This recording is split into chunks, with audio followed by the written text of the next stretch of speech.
Bom dia a todas, bom dia a todos.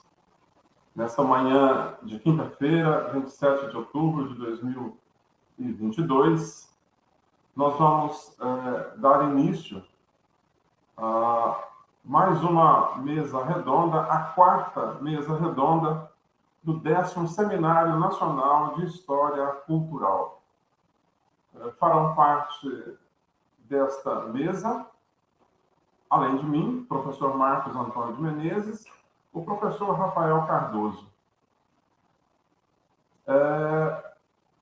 Como funcionará a nossa mesa? Em primeiro lugar, gostaria de lembrar que o 10º Simpósio Nacional de História Cultural é uma atividade do GT de História Cultural da Associação Brasileira de História, da ANPUL, e é coordenado pela professora doutora Rosângela Patriota Ramos. E a professora Rosângela Patriota, que eu agradeço. Ao agradecê-la, agradeço a toda a comissão organizadora do 10º Simpósio Nacional de História Cultural. Agradeço por ter nos convidado a poder participar desse evento. Gostaria de agradecer aos meus colegas que estão nos assessorando aqui nessa página, ao professor Dr. Robson, à professora Laís, que estão sendo o nosso suporte técnico para que essa página possa funcionar. Então, eu vou fazer a apresentação dos componentes dessa mesa e, logo em seguida, passarei a palavra para o professor Rafael Cardoso. O professor Rafael Cardoso é PhD em História da Arte pela Concord Institute of Art de Londres, membro da AICA Dusten e do Verbald Dusten. História. Atua como membro colaborador do programa de pós-graduação em História da Arte da Universidade Estadual do Rio de Janeiro e como pesquisador associado junto ao Martin Instituto Free University de Berlim. O professor, inclusive, está nesse momento em Berlim e fala conosco de Berlim. É autor de vários livros sobre a história da cultura, da arte e do design do Brasil, sendo o mais recente Monolith in Black and White, Arte, Imagem, Race and Identity em Brasil, 1890-1945, da Cambridge University Press, 2021. Principais temas de interesses: arte brasileira, século XIX e XX, história das artes gráficas, dos impressos e do design, modernismo e primitivismo, exílio e transculturação, teoria da imagem e história do ensino artístico. Professor, muito obrigado por nos permitir desfrutar nessa manhã de quinta-feira da companhia do senhor, ouvir as suas considerações a respeito desse tema, que nos parece importante e atual, que é discutirmos os 100 anos da Semana de Arte, as suas revelações até os dias atuais, no momento que outras instituições, outros institutos, outros lugares também fazem a mesma abordagem. É um privilégio recebê-lo aqui no 10º Simpósio Nacional de História Cultural. O professor, fica à vontade para a fala do senhor, para a sua fala. Eu queria só esclarecer, o último livro do senhor, o último livro seu, está já traduzido? A gente já tem publicação dele? Fique à vontade para nos passar essas informações ao longo da sua fala. Porque me parece que eu tinha encontrado uma referência em português dessa obra. Obrigado, professor, e um bom dia, bom trabalho para nós. Obrigado, professor Marcos, pela apresentação. É um prazer estar aqui com vocês. Quero agradecer ao Robson Pereira da Silva e todo o grupo, todo o GT de História Cultural. É um privilégio poder compartilhar um pouco de trocar informações e conhecimento com vocês e com os ouvintes. Sim, o livro está disponível em português, ele saiu no Brasil, ele saiu em inglês em 21 e saiu em português em 22, pela Companhia das Letras, chama em português A Modernidade em Preto e Branco, Arte e Imagem, Raça e Identidade no Brasil, 1890-1945. Então, sim, o livro está disponível em todas as livrarias. e também como e-book. Seria possível colocar a apresentação na tela? Isso, obrigado. Então, eu queria, como o nosso tema hoje é modernismos e linguagens, eu queria fazer menos uma apresentação formal, menos uma palestra formal e mais algumas provocações, mostrar algumas imagens aqui que vão nos ajudar a dimensionar o tamanho do tema. É um tema bastante complexo. Infelizmente, como o professor Durval não está aqui, não vamos poder debater. Eu acho que a contribuição dele teria sido fundamental, mas vou fazer o melhor que eu puder aqui para suprir essa ausência. Pode passar, então, por favor, o primeiro slide. Acho que uma questão que eu tenho colocado por escrito em publicações por que nós consideramos algumas manifestações culturais na modernidade brasileira como modernismo e outras não. Então, aqui temos um anúncio da apresentação de Villa-Lobos, Heitor Villa-Lobos na Semana de Arte Moderna, de 22, fevereiro de 22, e na imagem à direita temos os 8 batutas numa foto por volta de 1922 também. E é interessante pensar essa contraposição. A apresentação de Villa-Lobos e de todo o grupo de intelectuais e artistas na Semana de Arte Moderna tem tido um impacto estrondoso, enorme, sobre a historiografia posterior e a forma como conceituamos o modernismo. No Brasil, eu diria que o senso comum é que eles são o modernismo. O que define o modernismo é 1922 e vice-versa. Eu tenho batalhado contra esse senso comum, que eu acho que ele é um construto historiográfico do pós-Segunda Guerra, que, na verdade, precisa ser revisto de forma mais ou menos radical. Mas não há dúvida na minha cabeça que para o senso comum, Villa-Lobos é visto como um artista modernista. Os 8 batutas que aparecem na imagem à direita, eles aqui na encarnação deles como jazz band, os 8 batutas eles transitavam entre o jazz band, entre o jazz, o sertanejo, o samba, o choro, eles transitavam por vários gêneros musicais, inclusive se apresentavam, se vestiam de acordo com o público que eles estavam querendo atingir e o tipo de música que estavam tocando. Então, existem outras fotografias dos batutas, por exemplo, vestidos de vaqueiros nordestinos, né, para configurar essa ideia deles serem um grupo sertanejo. Nessa foto aqui, que é talvez a mais famosa foto da banda, eles aparecem com ternos e instrumentos de jazz, saxofone, trombone, trompete, em típica pose de jazz band daquela época.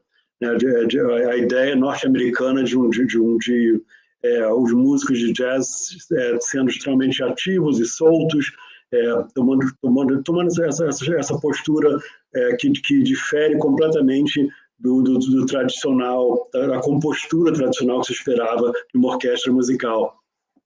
Então, assim, é óbvio que nessa foto os 8 batutas, Pixinguinha e seus colegas aparecem como um grupo moderno, disso não há dúvida. Porém, a nossa historiografia sempre negou a eles o epíteto modernista, né? Nunca o Pixinguinha foi considerado um artista modernista. Até hoje, se você fala isso, você vai criar um problema imediato de compreensão, porque o que nós conceituamos como modernismo no Brasil não corresponde necessariamente a uma simples ideia de modernidade, mas antes está ligado a uma forma muito específica de se apresentar e de usar determinadas mídias e linguagens. Aí está a questão central que eu quero trabalhar nessas imagens hoje. Essa distinção entre modernismo como uma expressão da modernidade e modernismo como uma linguagem, como uma estética, como uma postura. Pode passar para o próximo slide, por favor. E Eu tenho a impressão que isso, eu vou logo colocar nesse segundo slide, o motivo por que nós precisamos questionar isso. Na imagem da direita temos a Negra, de Tarsila do Amaral. É um quadro muito famoso, um quadro que não participou da Semana de Arte Moderna, porque ele só foi pintado no ano seguinte, em 1923, mas é um dos quadros emblemáticos desse movimento modernista paulista. Embora tenha sido pintado em Paris também, esse é outro detalhe, o quadro foi pintado em Paris, não foi exposto no Brasil, só foi exposto no Brasil, só veio a ser exposto no Brasil em 1933, e só realmente foi consagrado pela historiografia da arte na década de 1950.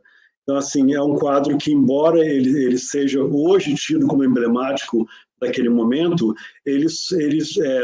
essa construção é muito posterior aos fatos. Essa construção, na verdade, ocorre da década de 1950 para cá.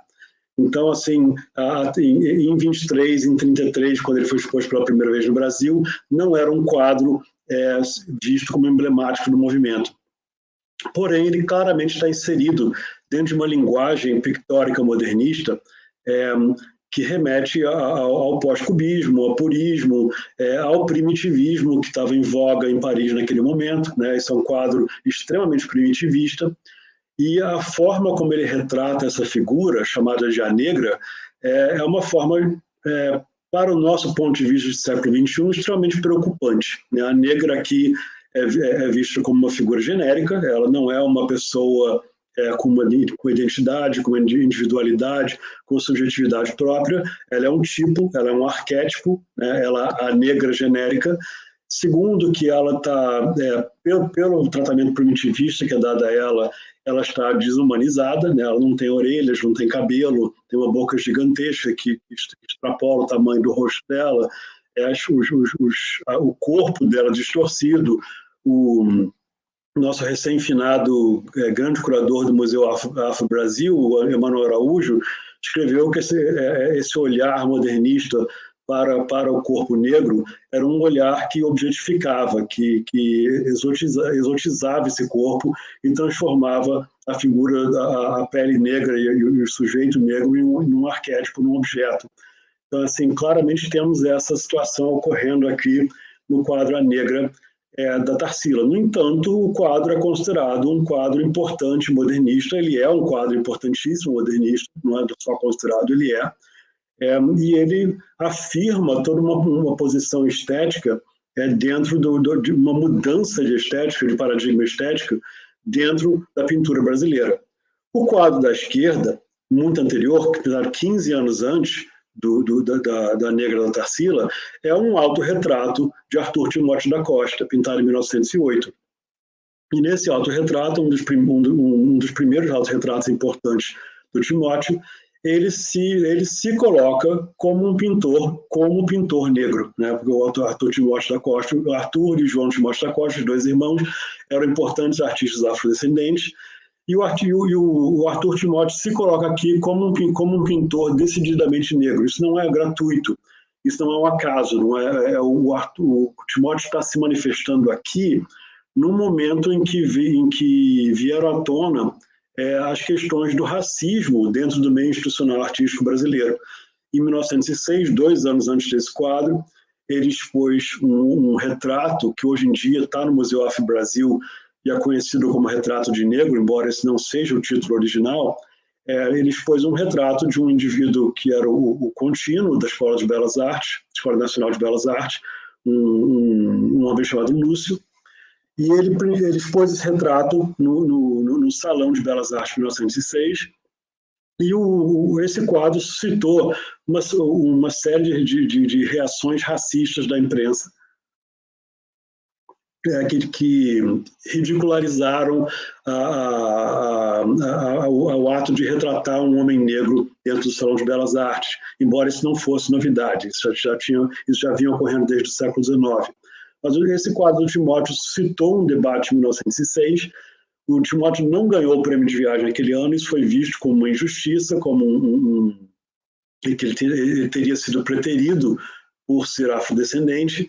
Em 1907 ele ganhou, no ano seguinte ele ganhou o prêmio de viagem, Em 1908, ele pinta esse quadro em que ele se afirma como um artista, né? A gente vê que ele se retrata com os pincéis e a paleta na mão, um típico gesto de afirmação da sua identidade como artista, e se coloca como um homem sério, um homem a ser levado a sério. Ele tem uma expressão sisuda no quadro, e não faz nenhum esforço para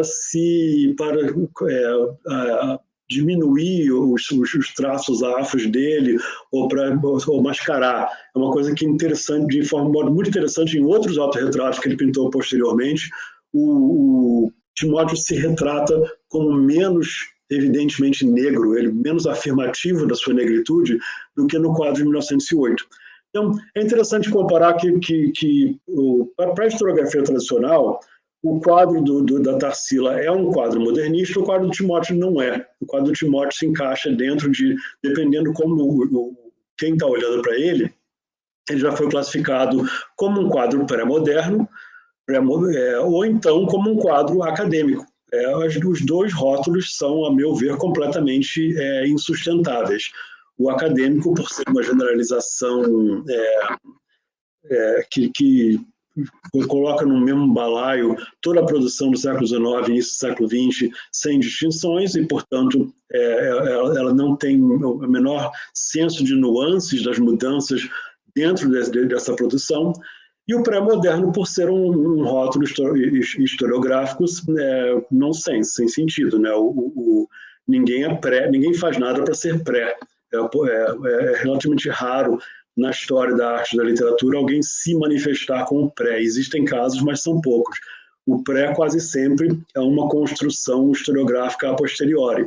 Então, no momento que o Timóteo pinta esse quadro, ele e outros artistas brasileiros estavam se manifestando em termos do que eles consideravam uma pintura moderna, né? Não modernista, mas moderna. Então, nós temos que entender, chegar ao X da questão, que é essa relação entre o moderno e o modernista. Então, assim, o olhar historiográfico que até hoje eu diria que prevalece, o quadro da Tarsila é moderno e modernista, o quadro do Timóteo talvez seja moderno, mas certamente não é modernista.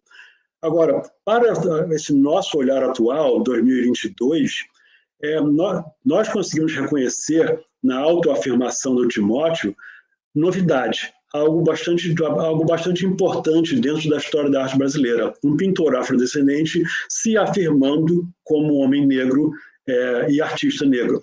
Isso é algo que tem muito a ver com as discussões que estão acontecendo hoje, em 2022. Já o quadro de Tarsila, nós vemos uma artista de classe alta, da elite paulista branca, objetificando o corpo negro e o retratando de modo primitivista. Eu diria que, em termos da discussão que estamos tendo em 2022, o quadro da Tarsila é muito menos progressista do que o quadro do Timóteo. E aí colocamos mais um polo na discussão, moderno, modernista, e a relação desses dois termos com a ideia de progresso, e de progressismo, e de avanço político. Pode passar o próximo slide, por favor. E aí temos que entrar na questão delicadíssima da linguagem, né? O que é que faz uma obra ser moderna? O que faz de uma obra ser moderna, de uma obra moderna ser modernista? Temos aqui três obras importantes da literatura, três autores importantíssimos da literatura brasileira das primeiras 2 décadas do século XX: João do Rio, Benjamin Constant, Mário de Andrade. A Alma Encantadora das Ruas, que é o livro que fez que consagrou definitivamente João do Rio. O livro que despertou interesse nele foi o Religiões no Rio, mas o livro que consagrou ele definitivamente como um dos grandes autores brasileiros foi A Alma Encantadora das Ruas. E A Alma Encantadora das Ruas é exatamente uma elegia à ideia da rua, do urbano, da modernidade, do popular. O João do Rio vai buscar, né, nessa obra, ele vai de encontro, vai ao encontro da cultura urbana popular. E a linguagem, e para 1908, a linguagem do João do Rio é extremamente atual. Ela não é, eu não sei se ela seria modernista pelos padrões da década de 20, mas como nós, historiadores, sabemos, é historicista julgar o passado pelo presente ou pelo futuro, né? Então, você não pode julgar uma obra de 1908 pelos padrões de 1922. Para os padrões de 1908, A Uma Encantadora das Ruas é, sem dúvida, escrito numa prosa moderna. Benjamin Constant, na década de 20, o grande best-seller dele foi Mademoiselle Cinema, né, que foi um dos livros que revolucionou o mercado editorial brasileiro nos anos 20, mas em 1920, 2 anos antes, ele lançou um livro de contos chamado Modernos. Né? Isso atesta, sem dúvida alguma, a preocupação do Constant com a ideia da modernidade, com a ideia de ser um homem do seu tempo, como na famosa definição baudelairiana do que seria modernidade. E aí, já em Mário de Andrade, em Paulo Sérgio Vairada, vai fazer um movimento bastante parecido em termos sociológicos com o que o João do Rio fez e Constant fez, só que em São Paulo, não mais no Rio de Janeiro. Mário de Andrade também vai buscar o urbano, também vai buscar a linguagem das ruas, também vai buscar as mesmas coisas que João do Rio buscou em 1908, Mário de Andrade está buscando em 1922 no contexto de São Paulo. É interessante ver que, historiograficamente, existe um corte, existe a ideia de que Mário de Andrade inaugura uma prosa modernista, inaugura uma prosa, uma escrita brasileira parecida com a linguagem oral. O problema é que essa construção historiográfica é falsa. Né? Temos desde a década de 1890, em figuras como Adolfo Caminha, certamente em João do Rio e Constant, já temos uma busca de uma prosa ligada à linguagem oral, à fala brasileira, ao modo brasileiro a um modo brasileiro de se escrever. Essa ideia de que o Mário de Andrade descobriu uma linguagem brasileira dos anos 20 é um construto historiográfico bastante ultrapassado. Aí eu quero introduzir um terceiro, mais um ponto para complicar a conversa, que alguém vai me dizer assim, olhando para essas 3 imagens no slide, a gente percebe que há uma diferença de gráfica, uma diferença de design, uma diferença de representação. Sem dúvida, em relação ao momento em que João do Rio lançou A Uma Encantadora das Ruas, a década de 20 já é um outro momento editorial em que o projeto gráfico dos livros tornou-se muito mais arrojado e muito mais ligado a uma ideia de vendas e de uma linguagem popular que vendesse os livros. Mas eu diria que justamente eu escolhi essa capa do Constant porque ela demonstra que isso não era exclusivo, uma preocupação exclusiva aos modernistas de 22 e nem mesmo a São Paulo. O Constant, na sua editora, o Constant M. Collins, no Rio de Janeiro, já estava também se encaminhando esse mesmo movimento. Nós eu posso afirmar sem hesitação que essa capa do Modernos de 1920 é uma capa modernista, embora não necessariamente a prosa do Constant seja tão modernista quanto a capa. Agora vamos passar para o próximo slide, por favor. Então, quero constatar esse contraste. À esquerda da tela temos uma capa da Fonfon, de 1909, projetada pelo Raul Pederneiras, e um anúncio que veio dentro da revista Cosmos, em 1907, anunciando o lançamento da Fonfon. A Fonfon originalmente era da propriedade do mesmo grupo que a Cosmos, depois que ela foi vendida. E no lado direito da tela temos a capa da famosa capa do número 1 da Claxon, e o famoso anúncio da Coma Lacta, contido dentro de alguns números da Claxon, que são tidos como paradigmas de uma revolução modernista no design brasileiro. O que eu diria, do ponto de vista de uma análise mais complexa da história do design gráfico no Brasil é que essa capa da Fonfon e o anúncio da Fonfon são tão modernos ou mais para o seu momento, para o momento de 1907 a 1909, do que a capa da Clarkson e o anúncio da Clarkson são para 1922. Ao contrário, eu diria que, se você for comparar a produção visual gráfica da Fonfon no período década de 1900 e 1910, com seus congêneres no mundo, na Europa, nos Estados Unidos, na Argentina, em outros lugares, você vai ver que a Fonfon é uma revista extremamente moderna para os padrões da sua época. Já se você for comparar a Clarkson com seus congêneres de época em 1922, você vai descobrir que a Clarkson não é tão moderna assim, ela, ao contrário, tende a ser uma cópia, uma derivada de modelos que já estavam acontecendo em Paris, especificamente, porque a Clarkson é toda modelada em modelos parisienses, ela é uma cópia de coisas que haviam ocorrido em Paris 10 anos antes. Então, é interessante pensar que, apesar da Clarkson ser nitidamente, ela conjugar nitidamente um idioma modernista, uma sintaxe modernista, ela conjuga essa sintaxe de uma forma atrasada, de uma forma derivada, derivativa. E já a Fonfon, em seu momento, é um trabalho artístico e gráfico inovador. Ele cria novidade. E, nesse sentido, ele é modernista no sentido da ruptura com a linguagem do passado, embora ele não se filie a uma escola modernista em termos formais. Vamos lá, para o próximo slide, por favor.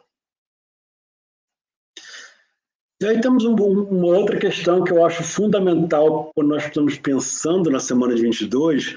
A semana de 22, ela se atém, o grupo em torno da semana de 22 se atém a mídias e meios de expressão artística extremamente ortodoxas, poderíamos dizer quase antiquadas, e certamente eruditas, ou seja, belas artes, literatura, arquitetura e música clássica, música erudita. O Villa-Lobos é um compositor de música clássica. A Semana 22 não olha para alguns fenômenos fundamentais dentro da modernidade cultural. Por exemplo, a fotografia. Aqui temos uma página da revista Careta, em 1909, que é uma das primeiras revistas de grande circulação a usar uma imagem colorida, né? Uma fotografia colorizada e impressa a cores. E aí duas capas fantásticas da revista Fonfon, uma de 1915 e 1917, já trabalhando com fotografia recortada e montada numa diagramação de capa que, sinceramente, essa capa de 1917, da direita, poderia ser uma capa de revista hoje. Né? Ninguém pensaria duas vezes se visse essa capa e dissesse, isso é uma capa de uma revista de fotografia ou de arte atual. Ela é uma capa extremamente arrojada no seu uso da fotografia e da montagem fotográfica. A Semana 22 tem zero interesse em fotografia, simplesmente ignorou. Próximo slide, por favor.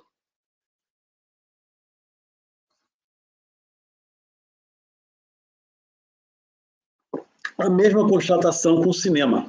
Né? A grande mídia artística moderna é o cinema. Inclusive, nos primeiros anos do século XX, quando a imprensa brasileira já usava o termo arte moderna, né, isso muito antes do modernismo, o primeiro a usar o termo modernismo foi em 1916, no Brasil, mas muito antes da Semana de 22, já se falava em arte moderna no Brasil.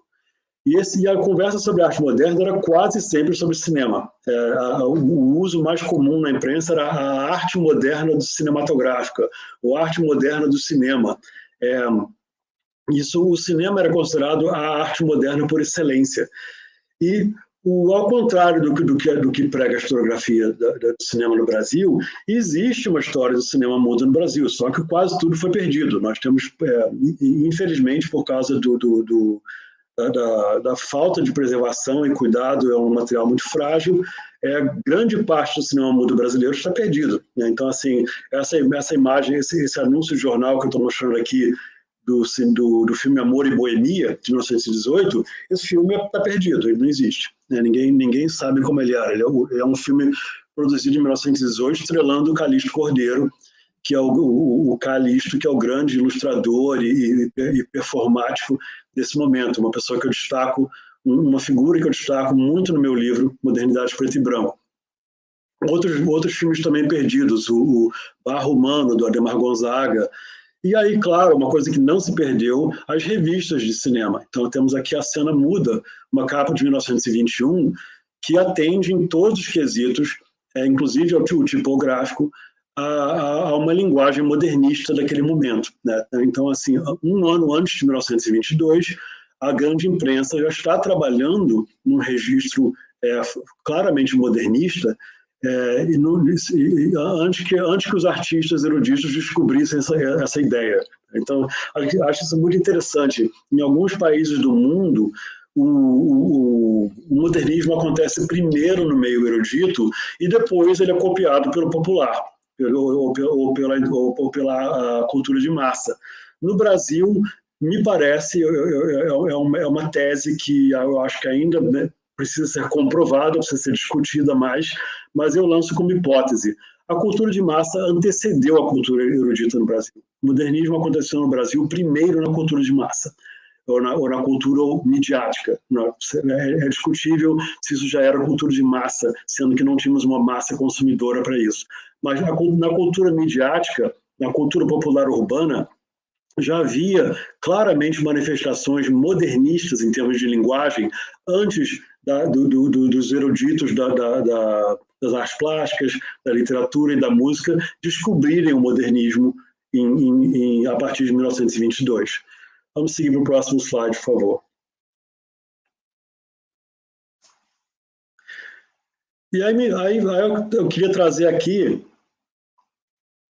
justamente alguns exemplos disso, algumas hibridizações de linguagem que eu acho interessantíssimas em termos de demonstrar a existência dessa linguagem antes de um modernismo oficial, formalista, consagrado pelo meio cultural erudito.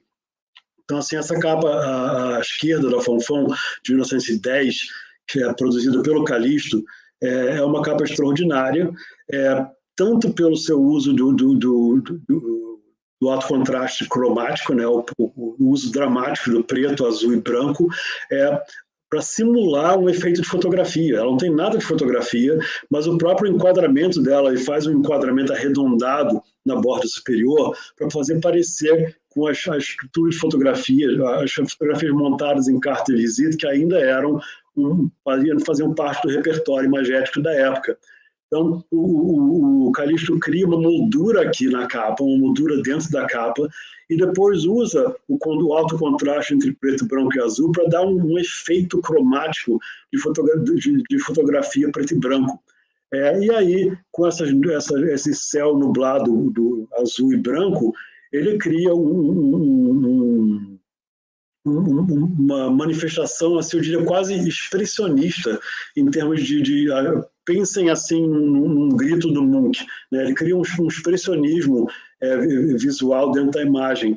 É uma capa absolutamente surpreendente no momento em que ela foi criada, e que certamente seria espantosa em qualquer lugar do mundo. Agora, o fato de ela ter sido criada no Rio de Janeiro eu acho que é nada menos do que uma revolução.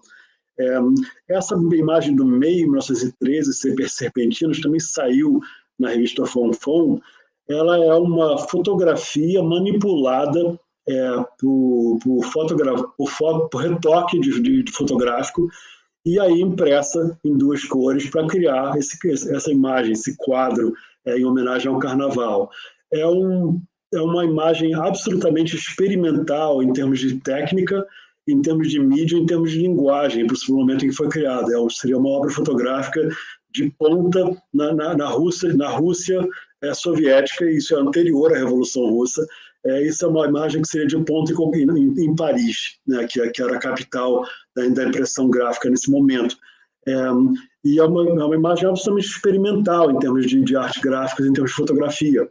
E, no entanto, ela nunca foi, ela está no meu livro, acho que ela nunca ninguém escreveu sobre essa imagem antes, ela nunca foi destacada. Isso é uma imagem que saiu numa revista de grande circulação, foi lida por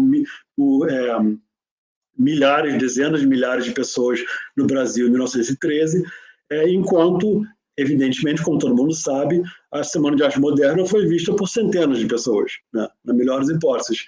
Assim, é interessantíssimo como nossa historiografia constrói um movimento cultural majoritário a partir de uma ação extremamente de grupinho, de igrejinha, minoritário, e, ao contrário, abafa um movimento majoritário como se fosse algo que não existiu.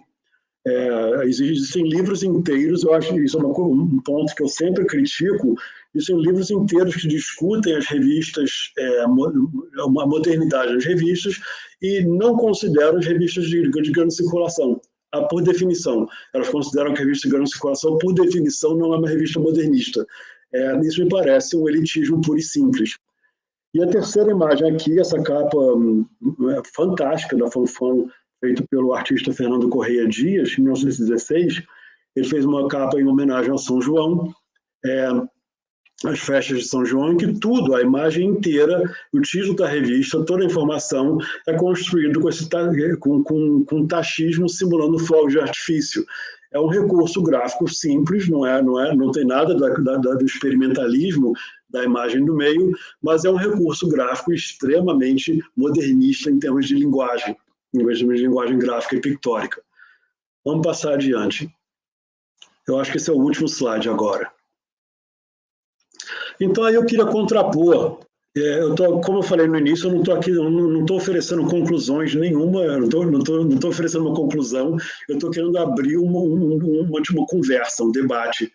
Então, eu queria contrapor de forma muito extremada por que nós consideramos o objeto da direita modernista e o que consideramos o objeto da esquerda não modernista. É interessante que eu escolhi aqui a dedo 2 exemplos. O objeto da esquerda é uma embalagem de cigarros da década de 1910, provavelmente produzido em São Paulo em mais ou menos 1914 e 15, mas ele certamente é da década de 1910. Ele é num estilo que nós, hoje em dia, diríamos que ele é claramente Art Nouveau, e isso, naquele momento, ainda era o auge do que se considerava moderno em termos artísticos. Não vamos esquecer que, mesmo na Europa, mesmo nos contextos mais avançados, o que hoje nós entendemos como modernismo não estava claramente configurado ainda em 1910. Então, esse tipo de produto que estamos vendo à esquerda, esse tipo de comunicação visual, é o auge do que se considera modernista ou uma linguagem moderna na década de 1910. Já a 28, a imagem da direita, é um anúncio da pasta de dente Odol feita pelo Di Cavalcanti para a revista Cruzeiro. Pelo fato de ser de Cavalcanti, pelo fato de ter uma determinada estrutura geométrica e cromática, nós imediatamente podemos identificar isso como modernismo. Porém, se você for pensar em termos formais, se você for fazer uma ponte entre a relação da linguagem formal e o momento em que o contexto em que foi produzido, os dois objetos são mais ou menos equivalentes, eles se equivalem. O moderno está aplicando, o da esquerda está aplicando a linguagem mais atual, corrente, percebida como moderna, a um objeto utilitário que é a embalagem de cigarros, e a da direita está aplicando a linguagem atual, percebida como moderna dentro dos padrões formais atuais, a uma propaganda de cigarros ou de pasta de dente em 1928. Eu não vou dizer que é claro que a imagem de 1928 está mais ligada ao que nós entendemos hoje como modernismo.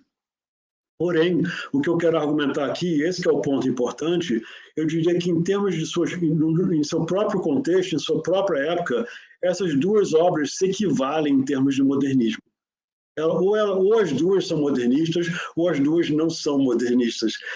Se você for fazer uma avaliação da relação linguagem-contexto. Né? Então, o que eu quero concluir aqui é dizendo o seguinte: nós temos uma percepção da linguagem, nós temos uma percepção do modernismo que é absolutamente calcada num modelo formalista do que é modernismo. O que eu entendo por isso? O que é o modelo formalista?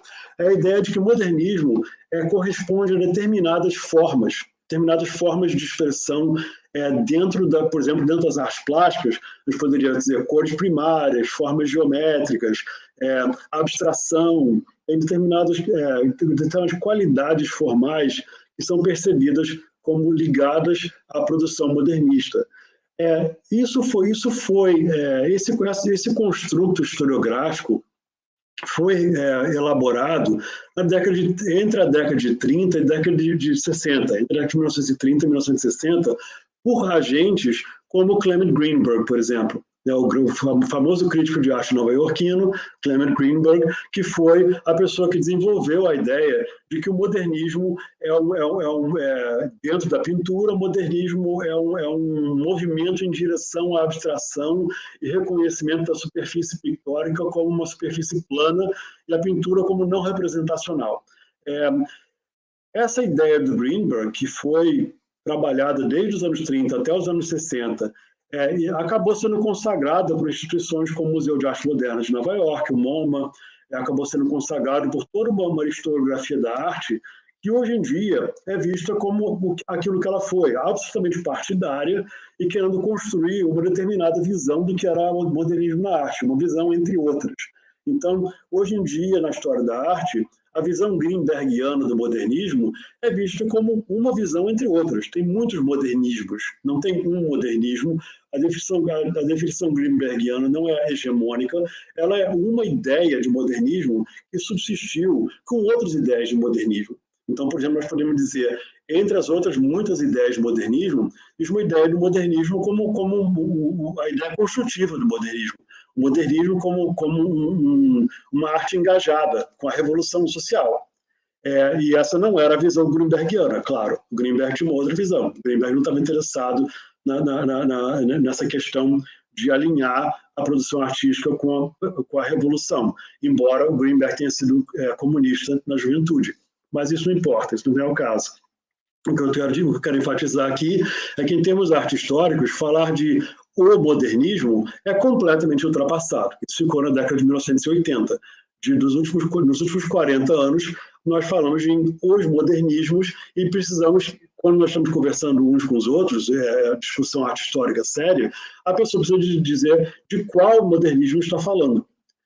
No Brasil, ainda prevalece essa ideia de falar sobre o modernismo, como se tivesse um só, como se modernismo fosse uma coisa única, uma coisa unificada e monolítica. Isso está ligado ainda à herança de uma ideia formalista do modernismo que não foi absolutamente superada no Brasil.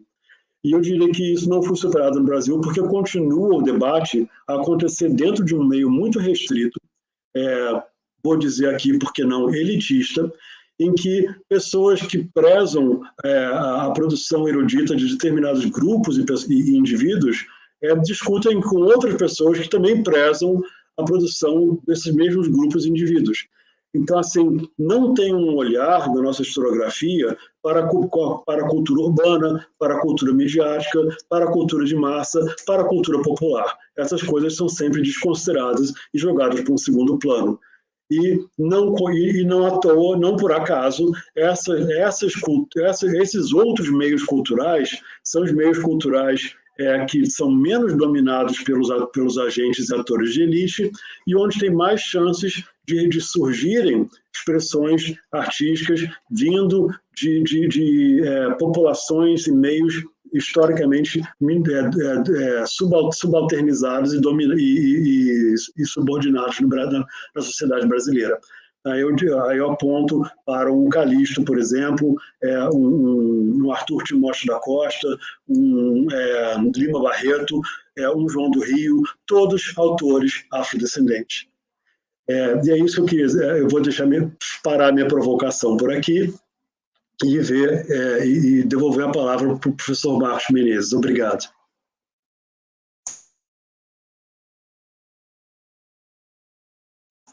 Marcos, você está sem microfone. Obrigado, professor.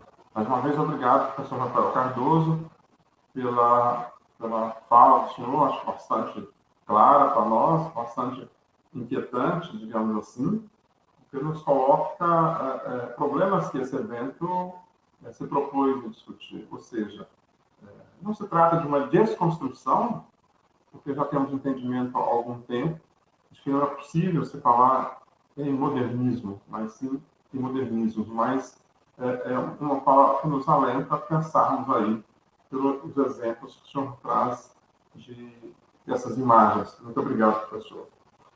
Bem, eu não fiz a minha apresentação de início, mas eu sou o professor Marco Antônio Menezes, eu sou professor do curso de História da Universidade Federal de Jataí e sou professor do programa de pós-graduação em História da Universidade Federal de Goiás. Eu fiz a minha graduação na Universidade Federal de Uberlândia, fiz meu mestrado na Universidade Estadual de Franca, na Unesp de Franca, fiz o meu doutorado na Universidade Federal do Paraná, em Curitiba, posteriormente fiz um pós-doc na Universidade Federal de Minas Gerais e tenho atuado desde 2005 no programa de pós-graduação da Universidade Federal de Goiás. Durante esse período, eu dediquei meus estudos um pouco pelo viés da literatura, tentando pensar justamente a questão do moderno, da modernidade, via a literatura de Charles Baudelaire, pensando algumas categorias, como a questão da cidade. Então, nesse período, eu publiquei alguns trabalhos com essa temática. Eu cito Um Panel Perdido da Metrópole do século XIX, História e Historiografia em Baudelaire, pela CRB, em 2020, Olhares sobre a Cidade, Narrativas Poéticas das Metrópoles Contemporâneas, pela Kelps, de Goiânia, O Poeta da Vida Moderna, História e Literatura de Baudelaire, de novo pela CRB, em 2013. Espero, até o final do ano, estar publicando mais um trabalho pela editora da Universidade Federal de Goiás. Assim como o professor Cardoso, eu pretendo trazer para a gente algumas, na verdade, provocações, muito mais do que discussões prontas e acabadas, né? Não é essa a nossa intenção, mesmo porque não é o escopo do meu trabalho, da minha pesquisa, a literatura goiana.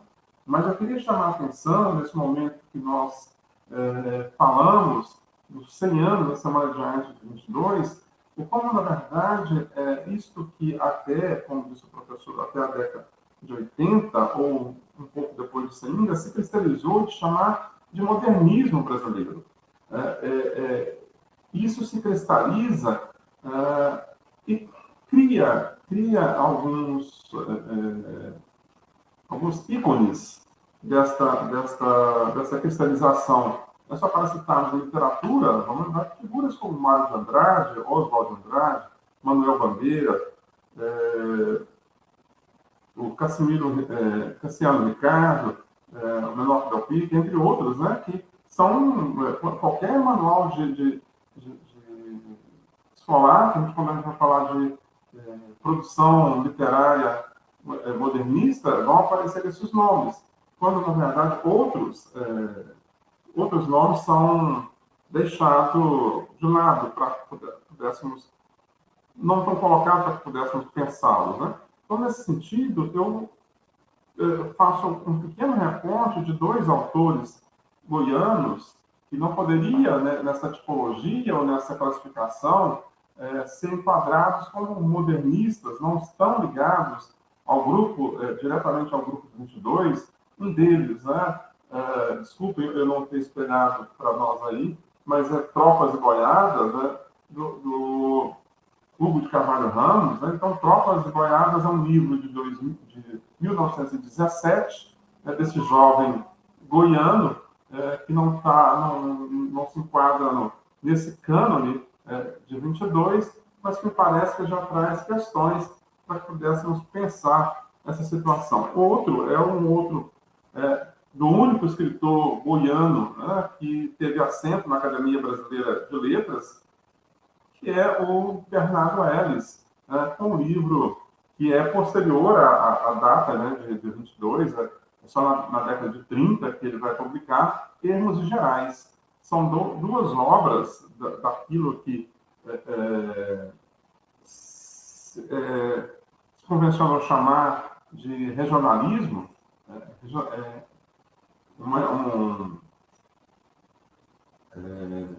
regionalismo, um realismo regionalista, né? Essas duas obras se enquadrariam mais dentro desse pressuposto. Eu vou procurar alguma coisa, eu vou tentar ler, e em outro momento vou tentar conversar um pouco mais, mas então eu começo dizendo que hoje, né, 100 anos depois, parece pouco moderno falar, né, da Semana de Arte Moderna, mesmo que todos os fatos e contextos e artífices nem sempre sejam devidamente citados ou lembrados, e que ainda as ideias estéticas de seus líderes sejam confusas. Não se pode negar a Semana de Arte Moderna de 22, que ela seja um marco, um divisor de água para a cultura brasileira. A semana funcionou como um símbolo que reuniu os valores da onda modernista que chegavam da Europa e inspirou artistas em todo o país, principalmente aqueles que buscavam revolucionar as antigas formas da arte. Mais do que um sintoma dos tempos, a semana foi um esforço ativo para trazer tardiamente ao Brasil uma concepção cultural que se concretizava em países que já haviam passado pelo choque cultural do século XX, os processos de rápida urbanização das metrópoles, o industrialismo e a reprodutividade técnica. Então, vejamos, né? Com um delay, digamos assim, com um intervalo bastante generoso de tempo, um grupo de artistas, uma elite, talvez na acepção mais correta da palavra, um grupo reduzido de artistas, estudiosos, intelectuais, queriam trazer ao Brasil essas ideias que já tinham tomado lugar, já tinham tomado assento lá na Europa, mais particularmente na França, quando desse momento de extrema urbanização, né, das metrópoles, o momento do industrialismo e o momento da chamada reprodutividade técnica.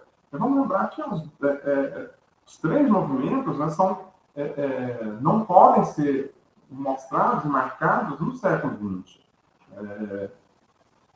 A metropolização ou urbanização das metrópoles é fruto da segunda metade do século XIX na Europa.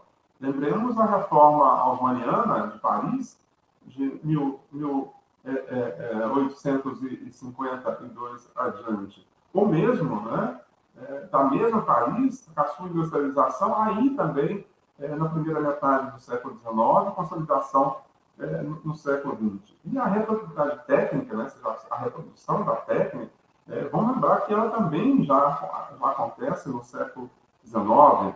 Só para lembrar o que o professor colocava, a questão da fotografia, né? A fotografia ela é da primeira metade do século XIX, né? Inclusive um objeto que o Baudelaire, né, vai debater e se estranhar.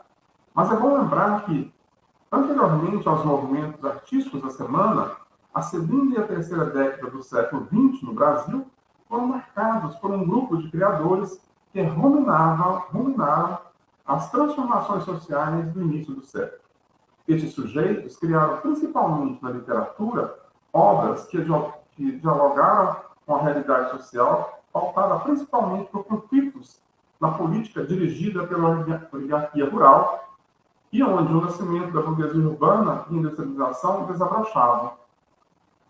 Eu cito o Nelson Werneck Sodré, na obra dele de 1995, quando ele diz o seguinte: a historiografia literária brasileira convencionou a realização da manifestação da Semana de Arte Moderna como o início de uma nova etapa em nosso desenvolvimento literário, a do movimento modernista ou modernismo. A semana tem sido superestimada, sem dúvida alguma, por sua importância meramente episódica, embora característica sobre muitos aspectos do verdadeiro caráter do movimento foi muito menor do que pretende fazer crer alguns de seus participantes e alguns de seus cronistas.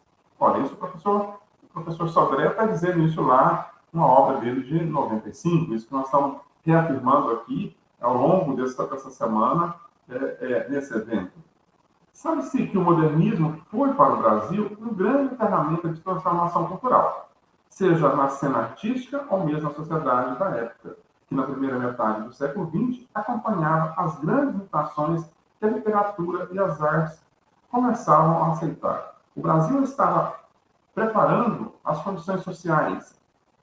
No Brasil estava preparado as condições sociais, mesmo que conturbadas, permitiam um novo modelo que se iniciava. As ideias revolucionárias, escandalosas, estavam surgindo, marcando o fim de um período de maratismo na literatura, que era caracterizado como estética formalista, linguagem presa, melódica e romântica, características do parnasianismo e do simbolismo, escolas visivelmente em queda. A valorização do local não comprou as cores do nacionalismo romântico, mas inventou a brasilidade no movimento antropofágico, que levaria ao tropicalismo na década de 1960. Vários artistas regionais fizeram um diálogo entre o novo e o tradicional, o modo de vida interiorano e a visão cosmopolita, humano e divino. A semana de 22 rompeu com o paradigma do perfeccionismo nos poemas metrificados e com rima clássica, e pregava uma relativa liberdade. Consagrou-se a escrever, começou-se a escrever sobre os populares como forma livre. Em Goiás, o movimento veio lentamente. Na prosa, o modernismo adquiriu as suas formas no romance regionalista, que tratava de questões locais. Em Goiás, a literatura, que nasceu nas 3 primeiras décadas do século passado, abarca nomes de destaque no cenário nacional, como Hugo de Carvalho Ramos e Eurídice. Na década seguinte, e ainda sob a influência dos primeiros modernos, temos Bernardo Ellis. Porém, nota-se que essa literatura carece de uma leitura mais apropriada, que investiguem a densidade dos projetos literários e busquem conhecer mais profundamente a fortuna crítica. Os ecos do modernismo eclodiram em Goiás por volta de 1828, na voz de Leolídice, do poeta Leolídice. Contudo, Gilberto Mendonça Teles, em obra de 1983, afirma que somente a partir de 1942 é que foi possível observar com mais vicissitude a presença atuante dos modernistas no Estado. Em Goiás, parece que a transferência da capital, em 1937 ou 1933, cidade planejada, sintetizou o processo das manifestações com traços modernistas. A utopia da modernidade estava nos relatos do interventor, de 30, Pedro Ludovico, e do urbanista, artista de Godoy, Arnaldo de Godoy e Átila Correia Lima. As características imediatamente modernas podem ser vistas no traçado urbanístico da cidade, que foi, naquela época, planejada para 50 mil pessoas, e na sua arte decor, que ocupava grande parte dos prédios da região central do núcleo de Goiânia. Então, nesse momento, que vai surgir aí na década de 1917, uma obra bastante forte, né, de um goiano jovem, um jovem de 26 anos, que migrara de Goiás para a capital federal, para o Rio de Janeiro, como era costume, à época. Fora do Rio, parecia que não havia literatura, que houvesse arte no Brasil. Todos, de uma certa forma, queriam estar no Rio ou migraram para o Rio de Janeiro como maneira de encontrar ou de fazer trocas com aquela intelectualidade reunida na capital federal. Mas Hugo de Carvalho Ramos, se vai para o Rio, não é sobre o Rio que ele escreve, né? Não é um Rio que o preocupa, mas um outro Brasil. Um Brasil que está longe do litoral, um Brasil que os próprios modernistas de 22 depois irão reivindicar como um Brasil que deveria ser ultrapassado, deveria ficar no passado, né? Não deveria mais existir. Mas Hugo de Carvalho Ramos, então, escreve sobre esse Brasil. E o seu livro de estreia, um livro de contos, é Tropas e Boiadas, uma coletânea de contos de inspiração sertaneja que mereceu referências elogiosas da crítica nacional. Em sua prosa, Hugo de Carvalho Ramos foi um escritor das coisas e fatos ligados ao cerrado e ao sertão, não como um lugar definido, o lugar onde se exila o homem, mas com algo mais profundo, com mais sentido. Era o desconhecido, onde morava a imaginação e as histórias fantásticas. Sertão como travessia, sem princípio, sem meio, sem fim. O sertão como isolamento da alma, às vezes triste e doente, como os passarinhos do mato e com seus cantos nostálgicos ao entardecer. Hugo de Carvalho Ramos parece ter sido uma alma torturada dentro de um corpo em profunda vibração com a terra e com seus significados.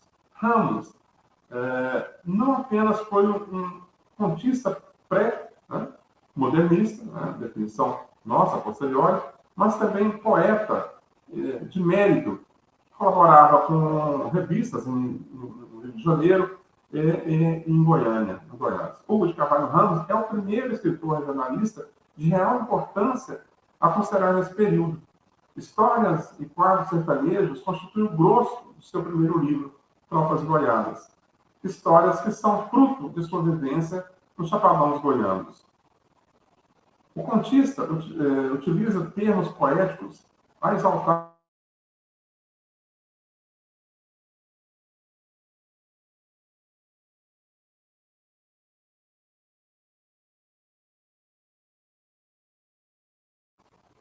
dos boletins virentes, destaca a fruteira de lobo e os coqueiros de Macaúba. Eu vou citar um trecho de um conto dele, que está aqui em Tropas e Boiadas, que se chama A Bruxa dos Marinhos. Ele começa o conto da seguinte forma: ao lado da estrada real e a sombra espessa de uma gamileira centenária, em cujos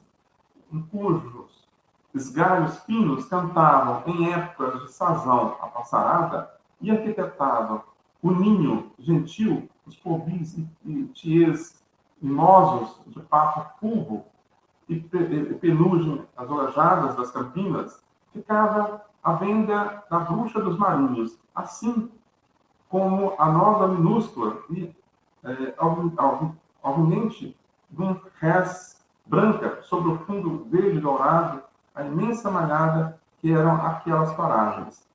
Avultava ao longe, nova braça o cotovelo brusco de uma serroca de alarejada, goma de capim melado e moitas de murici cheiroso, navais abertas dos buritis virentes, espalhavam a fresca das manhãs veranejas e a sua favela esguia e revoltante de folhas, toda arqueadas e de mundandas aos afagos do vento. Então, isso é um ponto dele. Imagens profundas foram construídas pelo narrador com páginas antológicas de um bioma terra que hoje vai desaparecendo pouco a pouco. Mostra, no mês de maio, a vegetação das campinas desaparecendo no cerrado, pelo início da seca, com a requisitada vegetação tenra e rasteira dos campos goianos. Segundo Alfredo Bose, em obra de 1885, Bose diz o seguinte: apesar do prestígio acadêmico de Coelho Neto e de Arcânio Peixoto, nem toda a literatura regionalista perdeu-se nos extremos do precioso ou do banal. Em alguns contistas, cuja produção aparece no cume do século, a matéria rural é tomada a sério, isto é, assumindo nos seus preciosos contornos físicos e sociais dentro de uma concepção mimética da prosa. É o caso do regionalismo de Valdomiro Silveira, de Simões Lopes Neto, Hugo de Carvalho Ramos, que resultou de um aproveitamento literário das matrizes regionais. Continua ainda citando o Bose. Ele vai dizer sobre o Hugo de Carvalho Ramos. A vida dos tropeiros goianos encontrou o seu narrador no malogrado Hugo de Carvalho Ramos, jovem, hipersensível, que morreu suicida aos 26 anos. Seus contos, resumidos em Tropa de Boiadas, revelam plena aderência aos mais variados aspectos da natureza e da vida social goiana, que reponta vigorosa em toda parte. Não obstante, certa estilização preciosa aqui. Aliás, dificilmente poderia subtrair-se o adolescente inseguro recém-vindo da província para a capital. De seu e bem e de bom, Hugo de Carvalho Ramos trouxe o frescor da métrica e um andamento sem pressa, que dá tempo ao leitor para ver também ele uns campos verdes e ondulados brilhando ao sol e ouvir uns silêncios de mata cinzenta e enluarada que não se esquecem. É a presença e a inteligência do folclore em seus melhores contos, Mágoa do Vaqueiro, Gente da Gleba, terá sido provavelmente a razão pela qual Mário de Andrade, em conferência célebre sobre o modernismo, apontou a leitura de Troncos de Boiada como exigência cultural das novas gerações, interessadas em conhecer de perto a realidade brasileira. Eu estou citando o professor Bose, na obra dele, História Concisa da Literatura Brasileira, onde ele traz essa informação, onde ele escreve isso. Hugo de Carvalho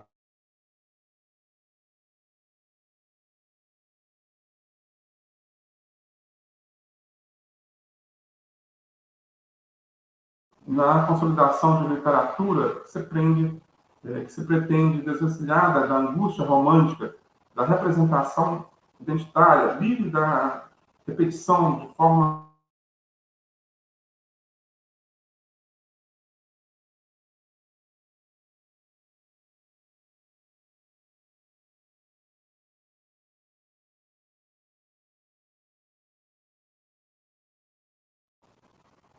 conceito assente na crítica nacional em relação ao autor, e é a sua obra.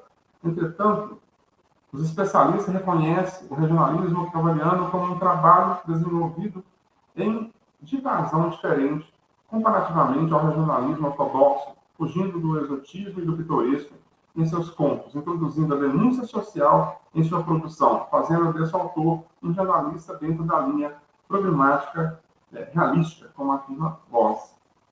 Os contos reunidos em Tropas e Boiadas vão revelando experiências culturais representativas da nação, porque possíveis de serem repetidas e vivenciadas em qualquer parte do território nacional.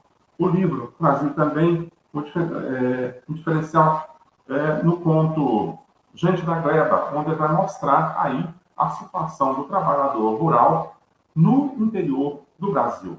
Aquilo que estava ausente até então, digamos assim, dos olhos do grande público, já que não era matéria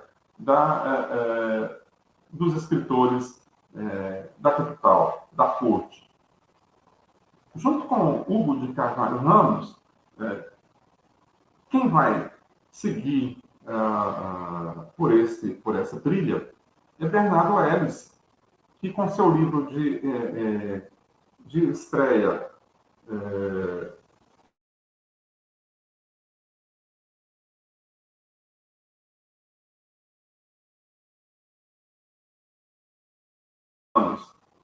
após a semana, né, esse livro de contos do Bernardo Ellis também continua a fazer a denúncia desse Brasil esquecido do litoral, esse Brasil que sofre as augúrias que os modernistas querem não mais ver no Brasil, ou seja, o atraso, a mão de obra sendo escrava, a exploração do trabalhador rural.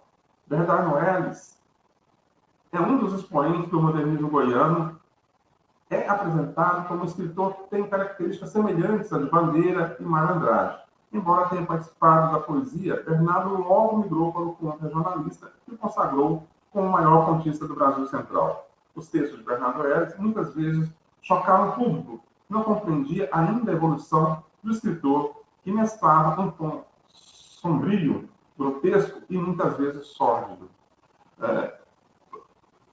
Eu não vou fazer a leitura, mas remeto à leitura de vocês um conto do Bernardo Ellis, aqui em Minas Gerais, que simpatiza isso. O conto chama-se André Louco. Ele é de uma crueza, de uma dureza, né, espantosa e que faz refletir sobre aquilo que a literatura brasileira, a partir da década de 40, ou antes a ela ainda já mencionava, que é esse Brasil que deveria ser descoberto, né? Esse Brasil que a antropofagia deveria mostrar, né? Esse Brasil a ser degustado, né, pelos homens, aspas, do litoral, deveriam apresentar esse outro, né? Esse que está escondido. Então, a literatura de Bernardo Ellis, ela vai muito nesta direção. A violência e o abandono, às quais estava submetida a população cercadeira de Goiás na década de 20 e 30 do século passado, figuram no centro da narrativa de Bernardo Ellis. Continuador da tradição regionalista em Goiás, de Hugo de Carvalho Ramos, Ellis se constitui como um escritor cujo ofício artístico passa obrigatoriamente por uma finalidade social. Sem abrir mão de suas convicções políticas, o autor aceita e incorpora as conquistas estéticas do primeiro instante modernista brasileiro, sendo introdutor deste movimento no Estado, estando afiliado ao segundo momento regionalista e o da consciência do seu desenvolvimento nos dizeres de Antônio Cândido. Estou citando o professor Antônio Cândido, uma obra de 1989. Então, a consciência do subdesenvolvimento. Vamos lembrar que Bernardo Ellis, comunista, né, pertenceu aos quadros do partido, mas ele é o único escritor goiano que, na década de 70, assume uma posição na Academia Brasileira de Letras.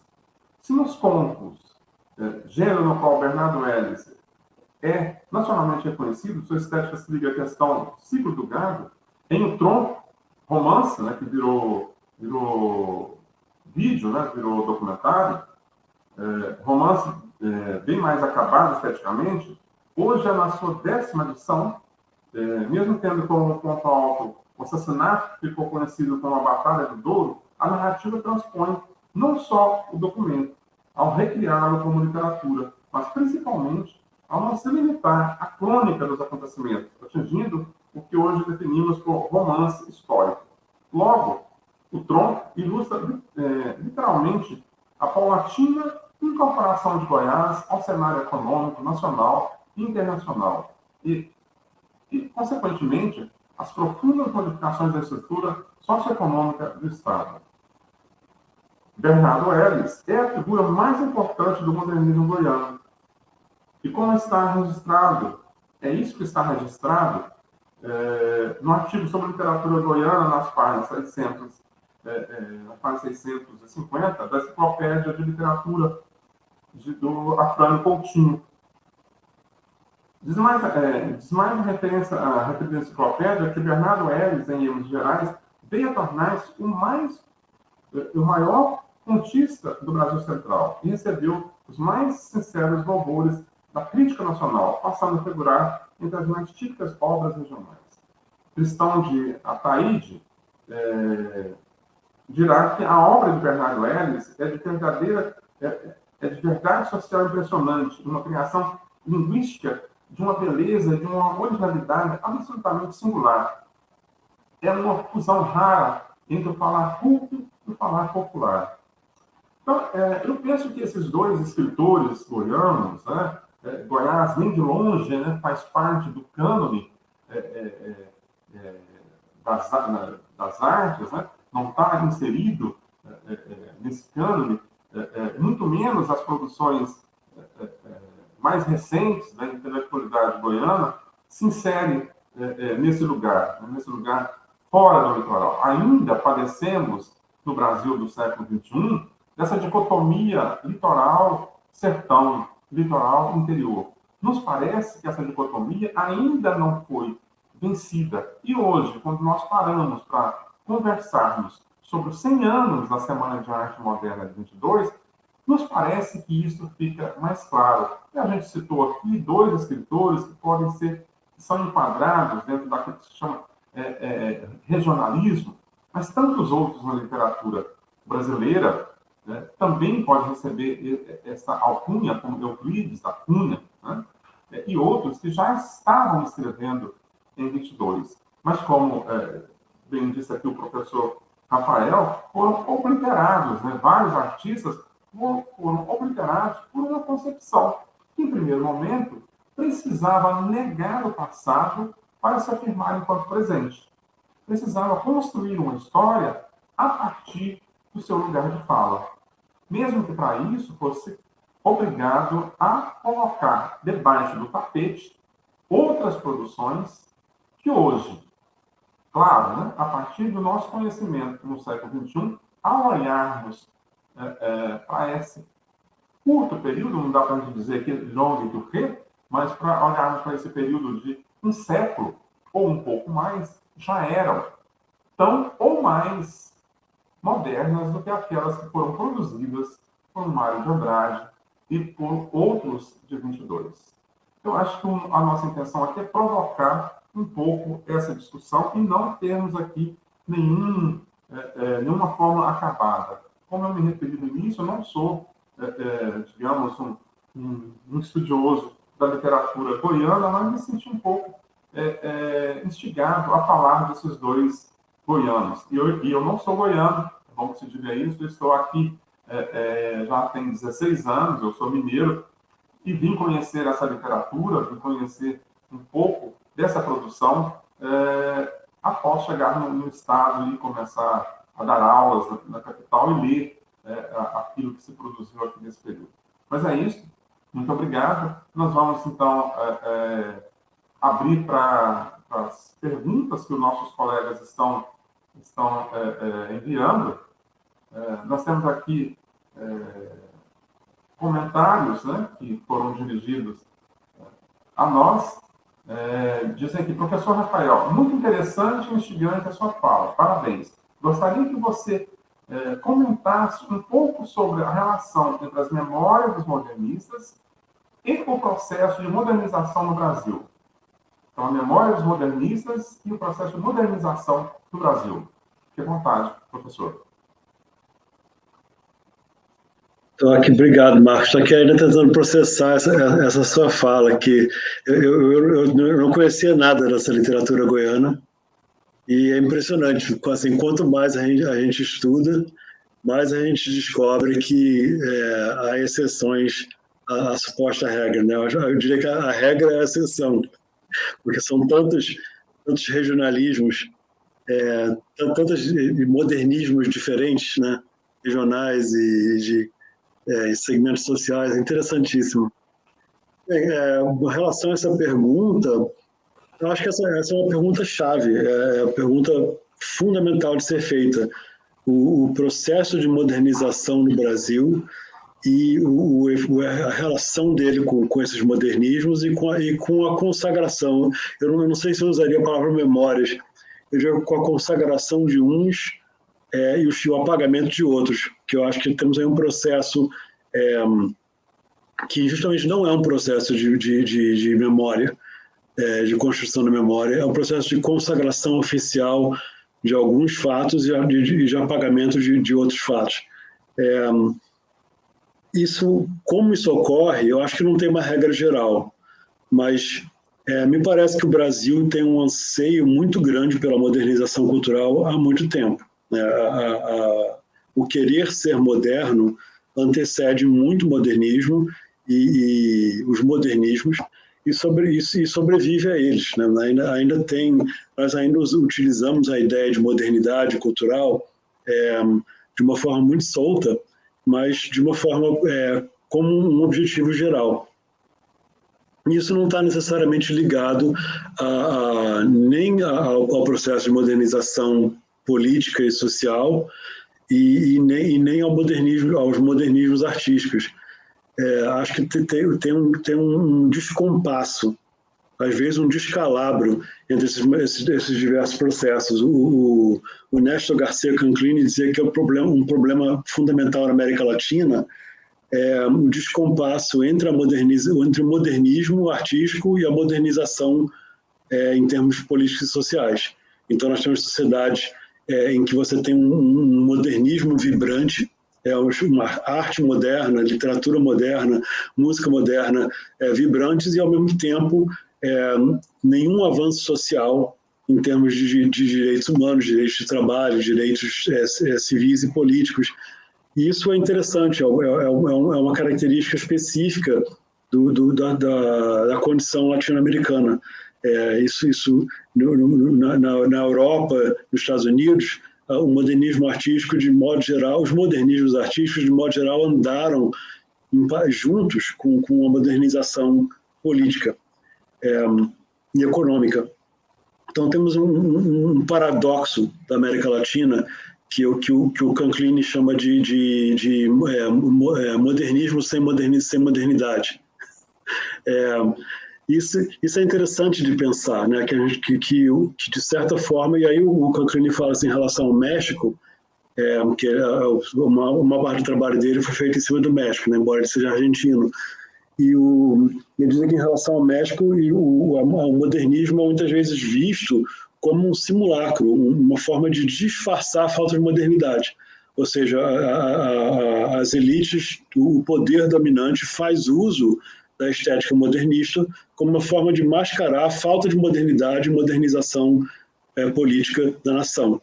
Isso corresponde também a fatos históricos no Brasil, assim, principalmente no Estado Novo, na ditadura militar. Toda vez que um governo autoritário se coloca no poder, ele faz uso do que a pergunta chamou de memórias dos modernismos como forma de se manter no poder e projetar uma aura de modernidade. Então, os militares, por exemplo, não tiveram nenhum problema em encampar o cinquentenário da Semana 22. O cinquentenário para eles foi eu não vou dizer que eles fizeram a comemoração do cinquentenário, não foi uma coisa movida pelo governo Médici, mas eles se sentiram absolutamente confortáveis em que aquilo não fosse suprimido, né? Estamos vivendo um momento auge da censura, né, em 72. Se eles não quisessem que aquilo fosse falado, eles tinham censurado. Mas, ao contrário, eles viram com bons olhos as celebrações do cinquentenário da Semana 22. Por quê? Porque aquilo estava ligado a uma ideia de tenentismo, do qual eles se sentiam co-herdeiros, e em segundo, porque dava um verniz de moderno para eles. Eles eram a reação em pessoa, né? Assim, o retrocesso político completo, e aquilo dava um lustro de modernismo para o momento de reação. Acho que isso é um caso interessante de se pensar, precisa ser investigado melhor. as celebrações em torno do cinquentenário de 22. Outro caso interessante que eu tenho mais conhecimento é a construção historiográfica da Semana de 22 na década de 50 em São Paulo. Por quê? São Paulo, naquele momento da década de 50, queria se colocar como uma economia moderna, como um Estado mais pujante e mais progressista e mais avançado do Brasil, a locomotiva do Brasil, como se convencionou falar, né? Então, naquele momento de boom econômico de São Paulo, da década de 50, que estão criando as grandes instituições artísticas daquele momento, a Bienal de São Paulo, o Museu de Arte Moderno, de Arte Moderna, o Ibirapuera, toda a construção da São Paulo moderna ocorreu na década de 50. E justamente naquele momento que a historiografia paulista se aposta da Semana de 22 como precedente, como sendo os precursores do que eles estão fazendo naquele momento. Então, assim, o Lorival Gomes Machado, que é uma figura-chave, no meu entendimento, para esse processo, mas todo o Grupo Clima, né, isso se estende aos outros também, tem uma coisa de pegar a Semana 22 para comprovar que o destino de São Paulo é ser locomotiva cultural e de ideias da nação. Então, aí temos um momento em que coincide totalmente a modernização política e econômica com uma ideia de apropriação das memórias do modernismo artístico. Agora, eu não generalizaria a partir desse exemplo. Eu acho que o Brasil, o problema que nós temos principal é tentar pensar o Brasil de forma unificada. Não existe isso. O Brasil não é um país culturalmente, politicamente unificado, nunca foi. E agora, é interessante que estamos vivendo um momento de desagregação dessa ideia de Brasil grande, Brasil forte, Brasil único, que foi uma construção desde o Estado Novo, exatamente até a ditadura militar, né?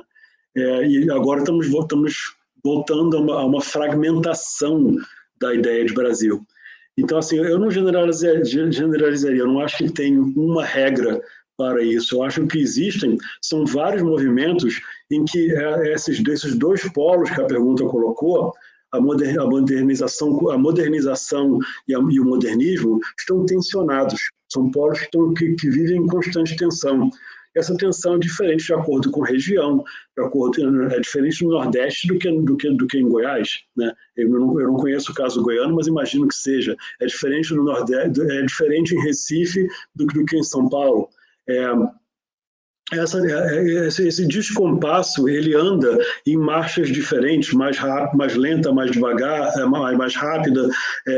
Os atropelos são diferentes de acordo com a região, de acordo com o segmento, de acordo com a classe social, de acordo com o movimento artístico. Mas tem sempre uma tensão, um descompasso, voltando ao termo do Garcia Canclini, tem um descompasso entre modernidade e modernismo. E esse descompasso, eu acho que é o que nós precisamos investigar como historiadores para entender melhor o quadro geral. O que nos impede de atentar para essas nuances é justamente a obsessão em encontrar, em casar modernismo com brasilidade, né? Que é a grande busca desde Mário de Andrade até o livro que o Eduardo Jardim escreveu em 78, A Brasilidade Modernista, foi o primeiro a começar a descosturar essa costura. Mas durante 50 anos teve essa ideia de que modernismo e brasilidade seriam movimentos unificados, que andariam de mãos dadas. E isso simplesmente não é o fato, isso é uma ideologia, né? Eu acho que agora nós estamos começando a desconstruir isso. E a partir do momento que a gente consegue desacoplar modernismo de brasilidade, aí nós conseguimos começar a pensar de forma mais sutil, complexa, problematizada, esses diferentes descompassos regionais, de classe social, de segmentos, de movimentos, e entender melhor a diversidade, que a riqueza do Brasil é sempre diversidade, né? Desculpa a resposta um pouco longa.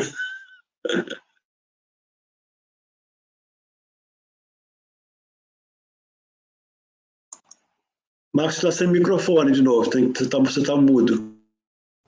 Desculpa, eu vou apresentar para o senhor, levar para o senhor uma outra inquietação dos colegas que nos acompanham, porque eu acho que uma coisa completa a outra, a fala que o senhor fez, essa pergunta ajuda a completar essa fala. O nosso colega diz o seguinte, que gostaria que o senhor falasse um pouco mais sobre as experiências que antecedem o marco temporal da Semana de Arte Moderna de 22, sobretudo considerando a música dos Oito Batutas e Pixinguinha. Então, se o senhor voltasse aí esses antecedentes não modernos para a nossa historiografia, né? Você está numa posição boa, Marcos. Você só transmite as perguntas. Você tinha que responder também. Daqui a pouco, faremos, professor. Tá. São muitas experiências. Assim, eu desconsidero completamente a categoria pré-modernismo. Isso foi inventado pelo Tristão de Ataíde em 37 para 38, e aí depois foi consagrado para os manuais escolares pelo Alfredo Bossi, na década de 60, mas pré-modernismo, para mim, é uma categoria completamente espúria. Não existe pré-modernismo. O que existe são diferentes modernismos e tentativas de construir uma arte moderna no Brasil. E são muitos, são diversos. Eu diria que da década de 1890 em diante tem muitos diferentes movimentos. O simbolismo, para mim, é completamente um movimento modernizador, né? Modernizador da prosa e da poesia, no sentido de ser anti-acadêmico, no sentido de querer construir uma alternativa. Então, assim, eu poderia citar um número imenso. Eu não cito ninguém porque eu tenho medo de esquecer alguém. Poderia citar centenas, desde pessoas, desde do mais popular, como a cultura popular rural, até coisas sofisticadíssimas como Gonzaga Duque. O Gonzaga Duque, que é um prosa simbolista, ele não é nada acadêmico, ele é um anti-acadêmico. Né? Ele é claramente, com essas palavras, né, anti-acadêmico. Então é interessante pensar isso. Existem muitas diversas manifestações de modernidade, modernização cultural e até, eu diria, de modernismo anteriores à Semana de 22. Eu não vou falar muito sobre Batutas e Pixinguinha, eu não sou especialista em história da música, eu usei isso para introduzir, que eu acho que é um ponto bem emblemático, né? A Semana de Arte Moderna aconteceu quase no mesmo momento que os Oito Batutas subiram ao palco em Paris, na Boate Scheherazade.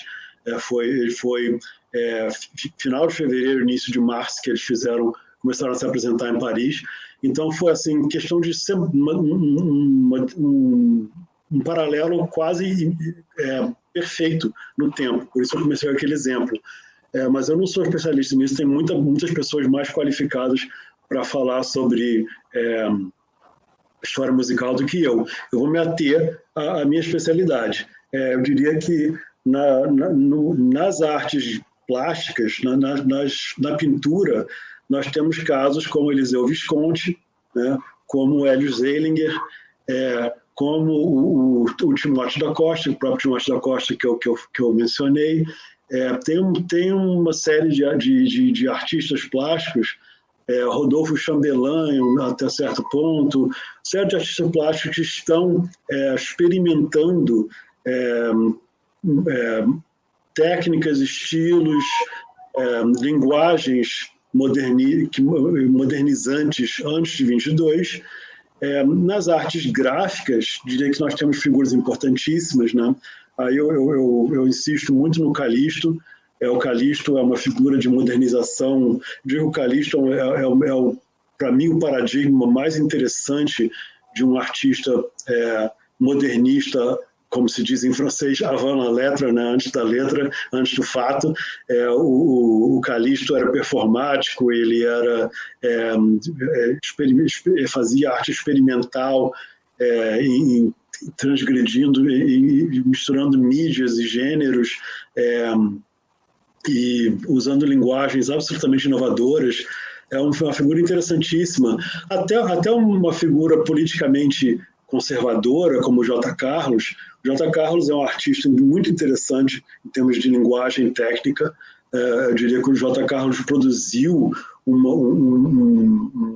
artes gráficas, se não modernistas, com certeza extremamente modernas no momento que ele trabalhou. Enfim, o problema passa a ser, assim, respondendo melhor a pergunta do Robson, o problema passa a ser essa distinção que precisamos ter muito cuidado entre modernização, modernidade e modernismo, né? Então, assim, a arte que está sendo produzida é moderna ou ela é modernista? E aí, isso é uma discussão extremamente complexa, terminológica, o que você entende por modernismo, né? Então, assim, aí entra num trabalho que eu estou fazendo agora, que é exatamente de rastrear a etimologia e o uso dessa palavra ao longo do tempo. E essa palavra, como todo mundo conhece, que trabalha com a historiografia do modernismo, ela foi inaugurada pelo Rubem Darío, o poeta nicaragüense, em língua espanhola, em 1888. Né? Então, assim, o Darío foi a primeira pessoa no mundo a usar o termo modernismo sistematicamente, e isso na década de 1890 já está dicionarizado em língua espanhola. Aí, quando o termo modernismo passa a ser usado no século XX em inglês, francês, alemão, aí uma série de críticos e teóricos passaram a desautorizar o modernismo do Darío, dizendo o que o Darío chamava de modernismo não era modernismo. Acho interessantíssimo. Para um historiador, isso absolutamente faz nenhum sentido. Como é que você pode dizer que algo que alguém fez na época não é aquilo? Né? Parece discurso de ele falou isso, mas ele não queria dizer isso. Então, assim, como é que quando Frederick Jameson, por exemplo, que é o mais eminente crítico literário a descartar o Darío, quando o Jameson fala o que o Darío chama de modernismo não é modernismo, isso pode ser válido em termos de crítica literária, em termos históricos, isso é nonsense. Né? Você não pode dizer que o que eu digo que é modernismo, o que o inventor da palavra disse que era modernismo não é. Então, assim, aí tem todo um debate sobre historicismo. Nós como historiadores, precisamos estar sempre atentos a isso. Então, essa questão de o que é o modernismo no Brasil, para cortar um pouco a tamanho do meu discurso, a palavra modernismo no Brasil é introduzida em 16, né? 1916, e ela passa a ser usada pelos próprios grupos de São Paulo só em 24. A Semana de Arte Moderna não era a Semana de Arte Modernista, era a Semana de Arte Moderna. O Mário de Andrade começa a usar modernismo em 24 para 25. E é bem interessante isso, porque o que ele queria dizer em 25 com modernismo não era o que o outro quis dizer em 16 com modernismo.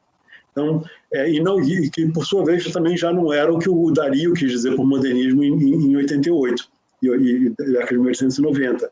Então, assim, temos aí uma discussão bem complexa, bem escorregadia, mas fundamental, vibrante, que é discutir essa passagem entre modernização, modernismo e modernidade. Os Batutas e Pixinguinha, a meu ver, se nós fôssemos aplicar um sentido não formalista, não grinbergiano do modernismo, eu diria que o Pixinguinha é claramente um modernista, né? Porém, eu não sou historiador da música e eu acho que precisamos convidar especialistas para falar mais sobre isso, porque aí tem questões de estrutura da linguagem musical, né, que eu não domino. A linguagem musical tem outros parâmetros de discussão do que a linguagem pictórica, que é o que eu domino. Então, essa minha afirmação vem com esse vírgula, né? Disse o não especialista, né? Disse a pessoa que não é disse o leigo. Então, mas para mim o Pixinguinha é um modernista, porém enfim, é um debate, é um bom debate para a próxima geração de historiadores culturais. Mais uma vez, obrigado, professor Rafael Cardoso. Um colega me faz a seguinte colocação, que se os processos de rememoração dos autores que eu me referi fazem parte desse processo de memoração, os autores goianos, e se eles fazem parte da constelação referencial do processo de modernização na região.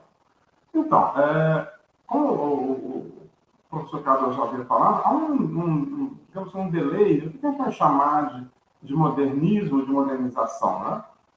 Se no final do século passado, do século XIX, a gente vai ver aí com a produção literária no Brasil, né, no final do século XIX, no século XX, tentando ir atrás, né, ou beber na fonte daquilo que se pensava como a expressão mais pura do pensando moderno, né, como expressão dos tempos, né, como algo de um determinado período. Se a gente vai ler os franceses buscando isso, não é diferente também no início do século XX. E no caso mais específico do interior do Brasil, dos sertões, isso se coloca.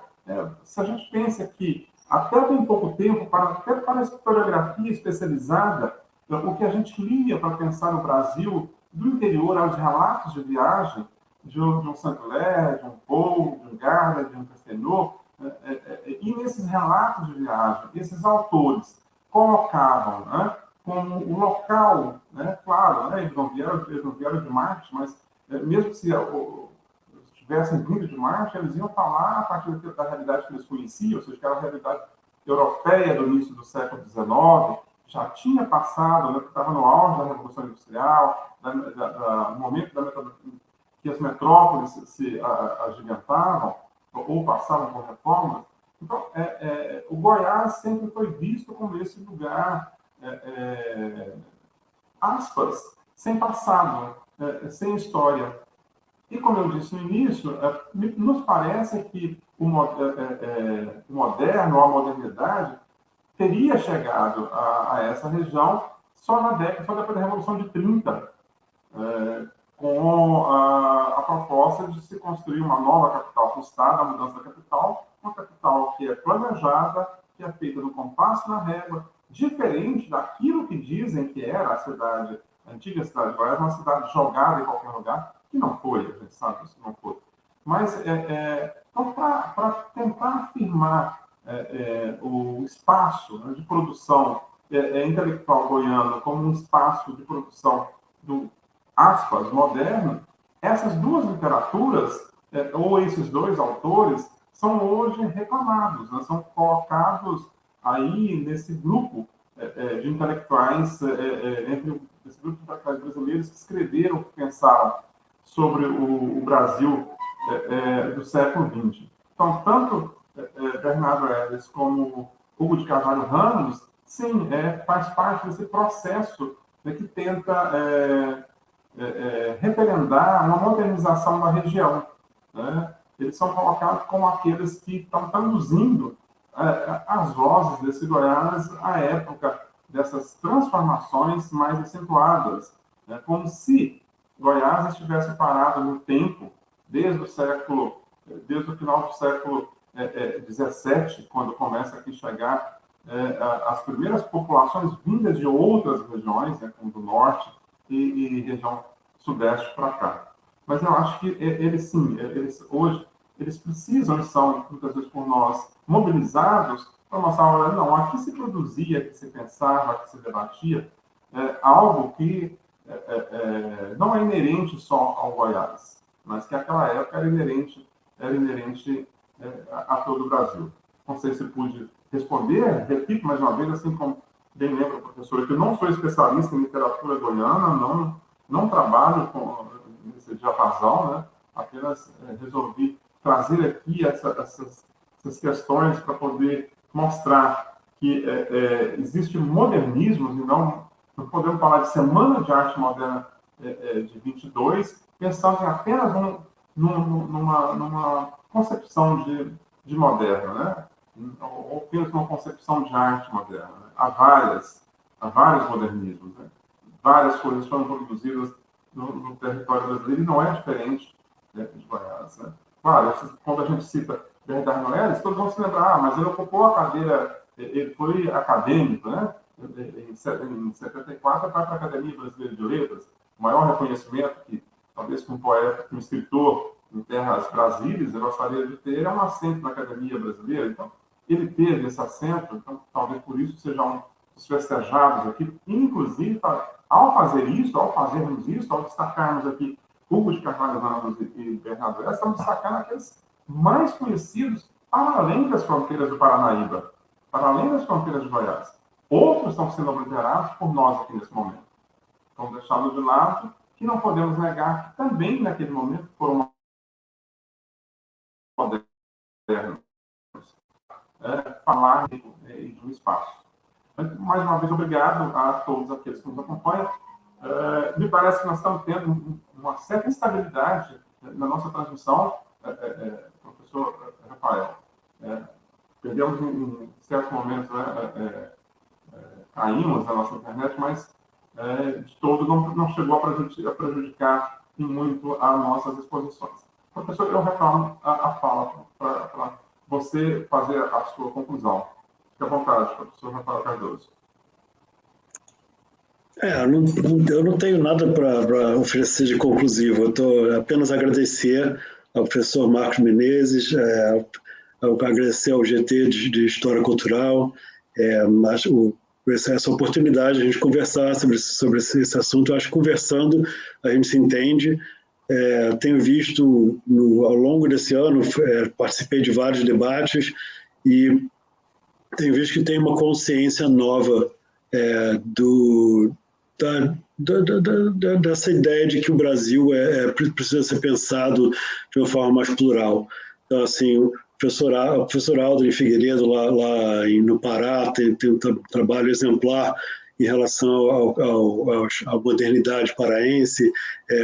O professor Duval, que estaria aqui conosco hoje, tem pensado sobre essa invenção do Brasil moderno a partir do Recife, né? Acho que agora essa contribuição de Goiás, a professora Paula Ramos, pensando sobre a modernidade gráfica lá no Rio Grande do Sul, acho que temos que começar a pensar de uma forma mais descentralizada, não ficar mais buscando e falar de um modernismo brasileiro, mas mas realmente acho que essa seria a coisa mais proveitosa desse centenário de 22, passarmos a falar todos de modernismos, vários modernismos, diferentes movimentos, diferentes momentos, diferentes regiões e temporalidades, e realmente levar isso a sério, levar isso, trazer isso integrar isso ao discurso, não como um arremedo, não há assim, existem outros modernismos, mas pensar isso com centralidade, que não existe um centro. O Rio de Janeiro não é o único centro, São Paulo menos ainda é o único centro. Temos que pensar de forma descentralizada, plural e diversa a riqueza do que é a história da modernização cultural do Brasil. Professor Rafael Cardoso, obrigado. Como eu disse, informei no início da conferência, o professor está em Berlim, se dispôs a participar conosco aqui, no meio dos seus tantos afazeres. Obrigado, professor, por a sua generosidade, por ter aceito o nosso convite. Obrigado a todos os colegas que nos acompanham pelos canais que transmitem o 10º Simpósio Nacional de História Cultural. O simpósio não termina com essa mesa. Uma rica programação ainda nos espera durante todo o dia de hoje. Então, muito obrigado. Estou fazendo aqui um gesto simbólico, né, para nós, de esperança, né? De esperança que as coisas melhorem no futuro muito próximo, eu diria, a partir de domingo. E assim eu me despeço de todos, agradecendo mais uma vez a coordenação do GT de História Cultural da ANPU, a professora Rosângela Patriota, aos colegas que estão trabalhando conosco aqui nessa sala, o professor Robson, a professora Laís, que estão dando para a gente o suporte aqui. Obrigado, um bom final de dia para todos nós e até segunda-feira com a vitória.